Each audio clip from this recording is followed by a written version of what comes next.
Hey y'all, Massive Beers here. Actually here, Massive Home Base Central. Yes, we're in the old she shed. You see kind of roughing out a bunch of electrical and doing all that kind of stuff. And it's Easter. It's Easter and I just finished doing family stuff and eating dinner and doing all that kind of fun stuff. And figured I'd come out here, bang out some more electrical, and do a review while I'm out here. Gonna do this. Picked this up myself not too long ago.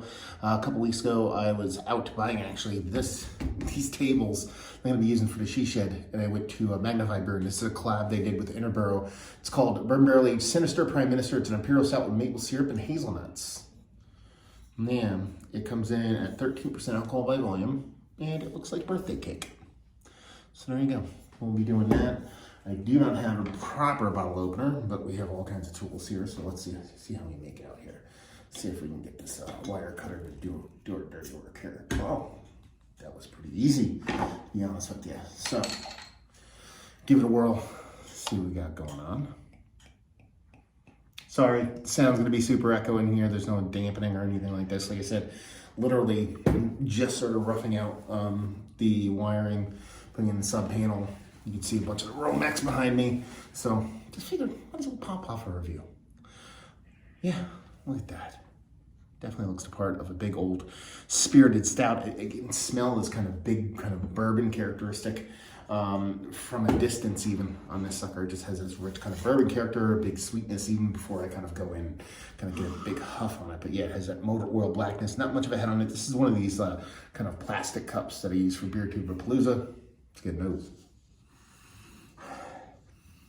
I mean, they talk about maple syrup, bourbon, hazelnut. There's a big nutty characteristic here. I'd lean that more towards the malt thing than the actual hazelnut, but you can't dismiss that, bringing part of that to the table.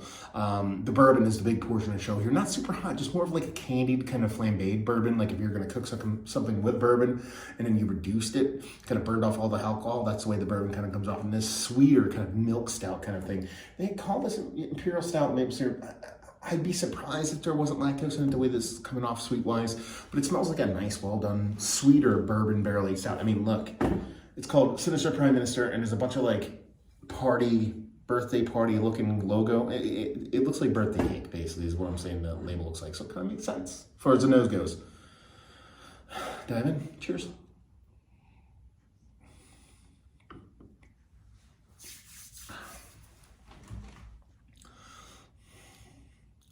I like that.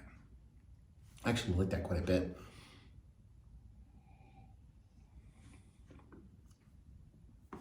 It's way less sweet than you thought it was going to be based off of the nose.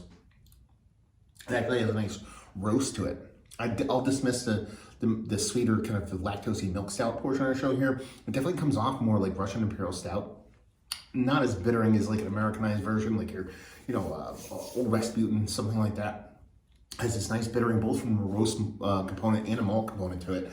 And it's got a nice sweetness that I believe most of that is coming from not an overt sweetness, but a nice sweetness. I think most of that is coming from the actual bourbon itself, but it's blended really well with the beer. So you're not getting like this kind of separated kind of bourbon barrel or bourbon spirit with the actual beer itself. There's a nice soft barrel char, adds a little bit more to even a bittering component in there. There's a little bit of kind of confectionery stuff inside of that barrel, a little bit of soft chocolate, a little bit of kind of vanilla, giving you a little milk chocolate vibes.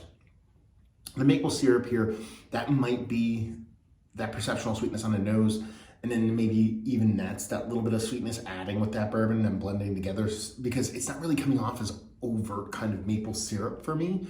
But there is this kind of sweetness that I don't want to tie to the actual malt bill itself, and I'm kind of guessing that that is pretty much all derived from a combination of that spirit and the actual maple syrup. And really those hazelnuts, honestly, I'm very dismissive of nuts in big, huge stouts.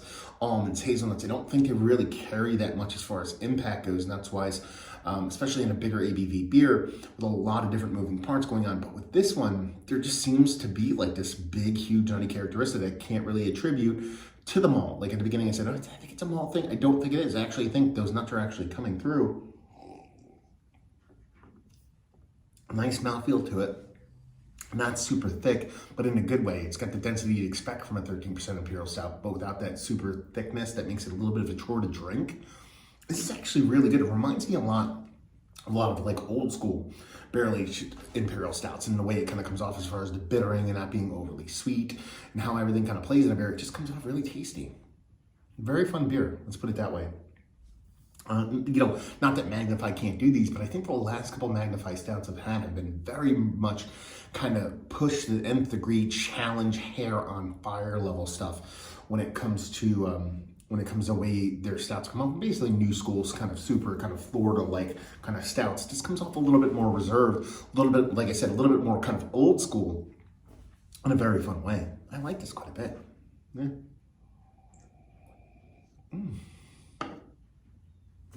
I like that. I like it a lot. So yeah, there you go. A little Magnify. And can't forget Interboro in this piece. Fun little collab. And like I said, different than what I expected. With the way the label kind of comes off, you talk about maple syrup and blah, blah, blah, blah. I expected to be a little bit cloying, a little bit kind of richer, a little bit more kind of just new school. And it has very cool old school sensibility to it while still adding a little bit more of that kind of chutzpah that a lot of new school beers have, but not in a way that it comes off like heavy-handed or just like super dense. And very fun stuff. Worth the money I paid for it. I want to say I paid $16 for it. $16 for a bourbon barrel-aged beer like this. I think that's good. That's appropriate pricing. I don't think that's cheap. I don't think it's overly expensive in today's market. $16 for 500 milliliter, right? We're talking 500 mils here, right? It's gotta be. I don't know why I'm questioning myself on that. I'm not even gonna pay much attention and just say it is.